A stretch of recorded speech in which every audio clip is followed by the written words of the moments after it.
The Institute for Faith and Freedom at Grove City College presents Liberty Mail with the Student Fellows of Faith and Freedom.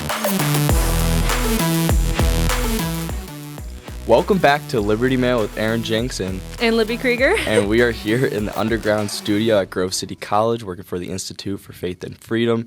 And we're so excited to be back, get the second semester in for Liberty Mail. First semester was fun, and it was a learning curve, but I think we got it down to kind of a little bit of a science. Yeah, definitely. Hope you guys enjoyed the special guest episodes, too. Those were really fun to do. Absolutely. We'll probably have some more of those coming up at some point this semester. Mm-hmm. And please feel free to drop some comments, some questions this semester. We're really looking to engage with you guys on any questions you have, really.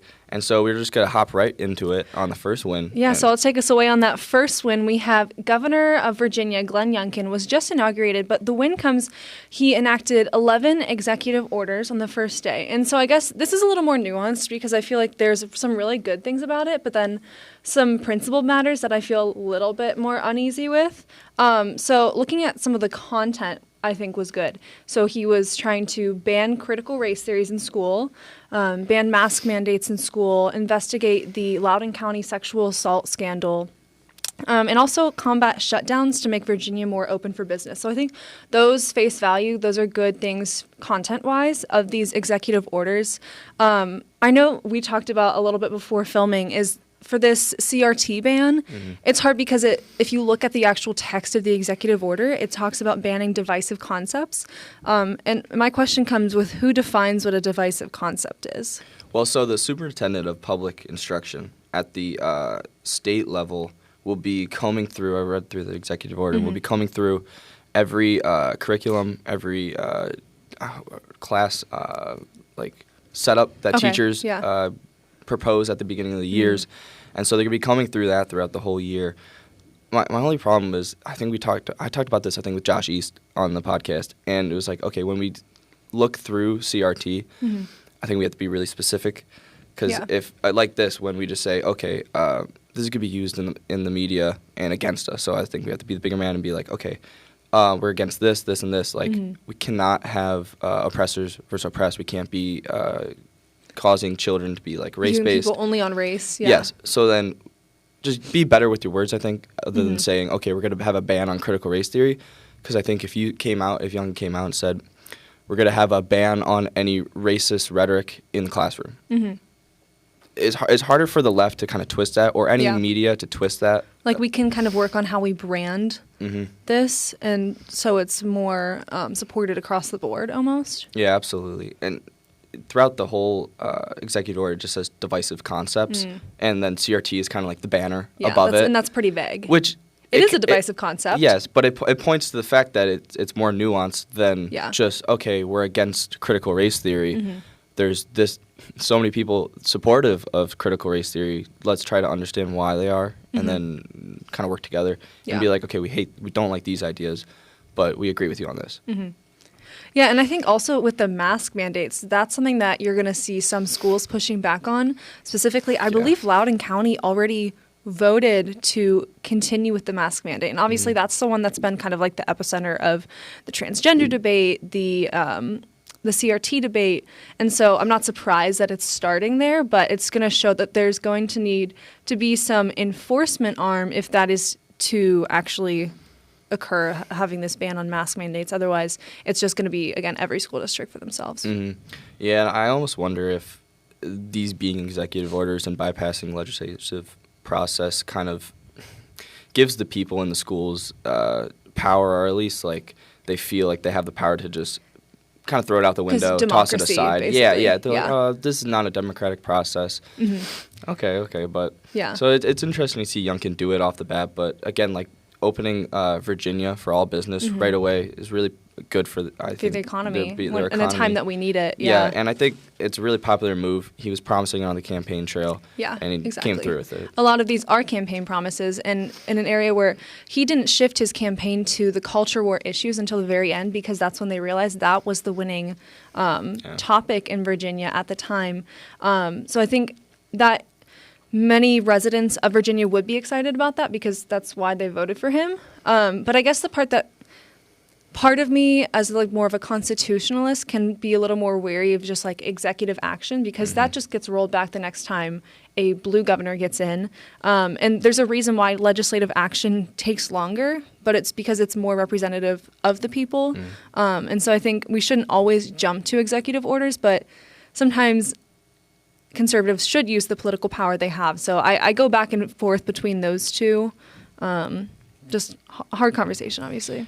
Yeah, kind of to further your point, I think that it will just, as these executive orders get put into place, then they'll kind of, some of them will get rolled back as soon as either the legislative branch kind of comes into power and they're like, we don't want this anymore. Yeah. Or at least it sets the precedent of like just every time a governor or a president comes into office, that's how they fulfill their promises instead of kind of like working it out. And maybe in the first 90 days, we judge them. Now it's, okay, you have a week to kind of fulfill some executive orders because we know you have the power. Yeah. A weird precedent and not a favorite of they kind of any do that conservative, as presidents and governors now. Exactly, yeah.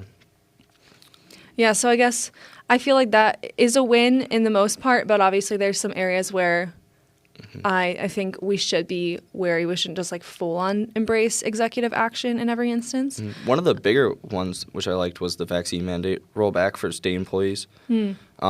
I know Dr. Z was talking to us, and that Starbucks is also another company who just repealed their mandate for vaccines in the workplace. That's huge. And especially after the OSHA ruling at the Supreme Court. Correct. Obviously, that's a huge win. A national brand doing that is a really good step for a corporate, because I know in conservative circles, the concern is that corporate America will kind of undertake this mandates and cultural kind of implementation in the workplace. Well, some companies are, and I'm very pleasantly surprised at Starbucks, because you kind of consider them to be based more on the Seattle. liberal side. Based in Seattle, but then you have a company like Carhartt who said they're going to still enforce the vaccine mandate, which I just think is interesting, because if they knew their brand and they knew their consumer base, I think they would not have done that, because I think a lot of the pushback they'll get is from conservatives who are like, why are you still implementing a vaccine mandate on your employees? Yeah, I look at Carhartt and I see too, like you see the blue-collared working individual who wears Carhartt, and then you see kind of the trendy TikTok the young progressives wearing the beanie. Yeah, and exactly. So even here at Grove City, you see and they're the so young, different too. It is. So I guess they're really pandering to the one side with that. Yeah, I don't know. It'll be fine moving forward, but it is interesting to see like a historically blue collar company. Yeah. It just goes against what we kind of have an image in our mind. Yeah. Yeah, and I guess we'll see if they get the monetary pushback, and I think if they do, they'll probably be forced to roll that back just because like money speaks. Yeah, it's the biggest incentive. Yeah, exactly. Well, kind of jumping into win number 2, I know we have a video at some point on this, which Aaron found, but the filibuster. We've talked about this before, but Senators Manchin and Sinema, who are known to be the two kind of moderate Democrats in the Senate, are standing strong against the filibuster, which I think is really great. Just as a matter of principle, I don't think one side should be able to ram down their agenda onto the minority. So I think that is big, especially because President Biden was really, I think he was meeting with them and really trying to get them to break on that so they can pass their, quote, voting rights bill. There's been a number of individuals who, when describing the filibuster, they say it is a stoppage, a block for the majority to have tyranny over minority in the Senate. So and we've heard this out of Joe Biden's mouth, which is the video we will show Senator Biden at the time. And honestly, when I was watching this video, it's like it's motivating, and it's like you're listening about, it's emotional, it tugs on you. Yeah. And then for them politicians, it just switches so fast, which it's crazy to think about. I think we should just pull it up right now and kind of get it going. Yeah, let's roll it in, Streeter.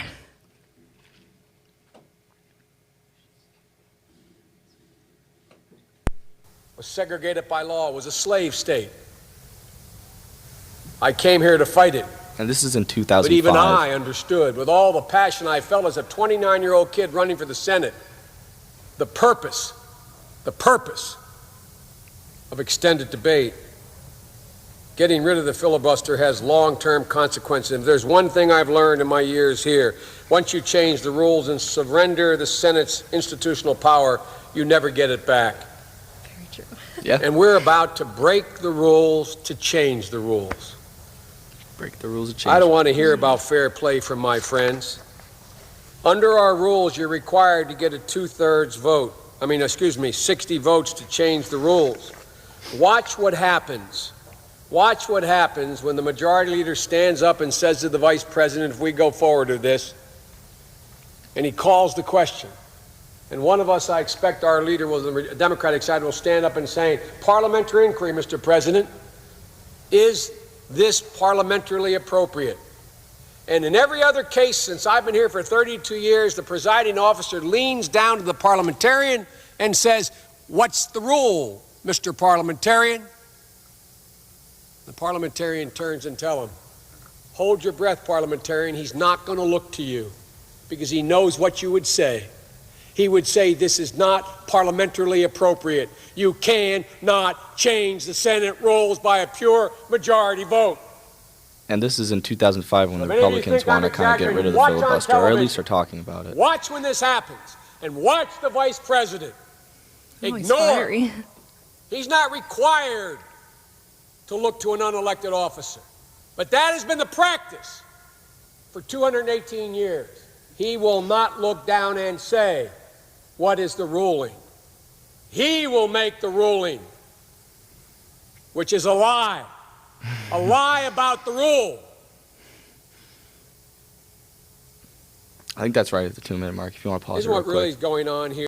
Wow, I agree with Joe Biden. He made, I listened to this and I'm like, okay, he's tying the filibuster to founding ideas of America, concepts of protection within the Senate, of power, and it's motivating. I'm like, yes, I'm with it. Yeah, and I like how he mentioned the second that you do surrender those powers, you're never going to get them back, which is exactly true of just how human nature works. It's a classical conservative concept and view, not concept, but a view upon politics. Yeah, and it's just interesting to see how that has so far come from that point into what we're seeing from Joe Biden right now. Yeah, if I was in charge of a media company, I would not even, I don't know, I'd do a quick segment on the filibuster, but I'd just be replaying old videos of politicians talking about how they supported it. I'm sure there's so many. It's just bad hypocrisy, but I'm sure, I will not, I'll turn to myself or our party or whatever it is, not our party, but associated with conservatism, and then say that if in 2005 when we were trying to get, or they were trying to get rid of kind of the filibuster. So it's interesting to see just, again, flip. Yeah, exactly. And that's just kind of how, when the pendulum swings, there's a natural flow with that. And it doesn't mean we should, obviously, as conservatives, try to get rid of the filibuster when we have the majority. I do think it is important to kind of keep those barriers in place to not allow a majority rule. This is where I hope the rational mind comes in. And is like, okay, we see it happening throughout the past 20 years, and it's on both sides. Maybe we should just keep this and shoot down any person trying to persecute against this. Yeah, definitely. And I know, so I was watching, I think it was MSNBC, Joy Reid's The Readout, whatever it was. I love Joy Reid. Yeah, so that was some good entertainment. And I was just trying to really understand kind of where the other side is coming from and what they're talking about right now, because I think that shows you even more than watching people that you already agree with. And they were talking about the filibuster too, and just how Manchin and Sinema need to understand how important it is to pass this voting rights bill. And so they need to stop right now and vote to get rid of the filibuster. And along with Bernie Sanders, Raphael Warnock, really these radicals who I have some quotes here from Warnock calling it a 1965 moment and that we're on the brink of peril. And it's just interesting how these senators and these political commentators get louder and they get more hysterical to make it seem as it's like, if this doesn't happen, the world is over. And it makes you think that they are more correct because they are more passionate about it, creating this sense of urgency. And everyone's calling it a voting rights bill. And even I saw many different articles on calling it a voting rights bill. And I mean, I think at least a lot of conservatives would say, well, it's not quite a voting rights bill. Who doesn't have the right to vote already? It's making it easier for potential fraud. And obviously, like, I don't know everything in the bill, but it's just interesting to see like the rhetoric around it. Yeah, I like your point that, okay, we have these either as Bernie or Manchin, and sometimes viewed as kind of far off to one side. Warnock instead of Manchin? Oh, yeah, Okay, sorry. just want to make sure. And so it's interesting to see these characters or senators come into play. And it just reminds me of James Madison in the Federalist. It's like ambitions will counteract ambitions. Yeah. And because Bernie knows that if the filibuster gets thrown out right now and he's still working in the Senate, because he probably will be in 4 years when the Republicans come into power probably. And so it's going to be them as the minority. Yeah. And it does not want to see that. So at least he understands that. Yeah, I mean, because when you think about it, like, political analysts are expecting a sort of red wave just because the way the economy has been going and the way that COVID has been handled. They're expecting 2022 to be a big year for Republicans. And so you would think that these politicians would have enough foresight to understand that, hey, if you lose the Senate and you lose the House and then in this next cycle, you shouldn't be advocating for a complete majority rule now, because, I mean, you think your own cognitive dissonance would kind of hold you back from doing that. But I guess it's when they know, I wonder if this is part of it, is when they know the media won't hold them to account for that. Like, how many times have you seen this clip of Joe Biden in the media? Personally, I haven't seen it once because the mainstream media won't hold this side to account. So they know they don't have to be consistent to have a good image. Yeah, no, I like that point you bring up, but it's just so crazy to think that not a single. I mean, okay, no, we have a couple individuals stepping forward and understanding this, but the majority kind of either just have the sheep mentality or step to the side, and it just has an eerie feeling for every American, or at least for myself. It's an eerie feeling about politicians in power. Yeah, and I respect Joe Manchin on this. I think also, though, he's probably understanding the political winds of his constituents. And West Virginia isn't a radical state. Like, it's not a New York. It's not a California. So I think he's also understanding, like, hey, if you want to stay senator, you're going to have to stand up against this and at least be kind of more centrist. So I think he understands his place well in representing his constituents. So a lot of respect for him, because I know that must be hard whenever basically every other member of your party except Sinema and the President of the United States are just slamming you, and the media is piling on top too. Yep. So a lot of respect there. Absolutely. If you have anything, I'll hop over to the third No, win. please, the good third win. Go ahead. So third win comes about, thank you, Streeter. Sorry about that. And third win comes about Supreme Court. Now, it's kind of picky because this case is the trustees of New Life in Christchurch in Virginia versus Fredericksburg. And so the case was dismissed, but my strongest kind of win out of it was that Justice Gorsuch had a really good dissenting opinion. And whatever your opinion on him over the past 5 years has been, 6 years have been now, whatever it will be, he establishes himself as a firm supporter and kind of ally of religious liberty right now. Definitely in a time when either the media is kind of pushing against religious liberty, saying, or questioning at least at the most. And so to see Gorsuch dissent, and it was really strong, and I just want to read a couple of quotes from him. He says, he says that he would further grant the church's petition for review, but that he'd actually rule in favor if they did listen to the petition. And then he goes, the First Amendment does not permit bureaucrats or judges to subject religious beliefs to verification, which I love. He also talks later about how the Founding Fathers knew the persecution that they came from in Europe and in England. And so when they came here and established these rules and these First Amendment specifically, there's no verification. You have these rights, these liberties. Yeah. Government can't push it on those no matter what they think. Yeah, you're kind of seeing an originalist judicial philosophy with Gorsuch. I mean, Absolutely. We already knew he had that, but he's really making that clear in this dissent. Yeah, so I just want to pull up some of the case that they were arguing real quick, too. Well, while you do that, I really love analyzing the Supreme Court. And what you're seeing and what we've seen kind of in the last few years is kind of a 3-3-3 court. And this is something that I've listened to there's a podcast with David French and Sarah Isker called Advisory Opinions, and they have a lot of good legal analysis, even though I'm not a huge fan of French, but I think he does have a great legal mind.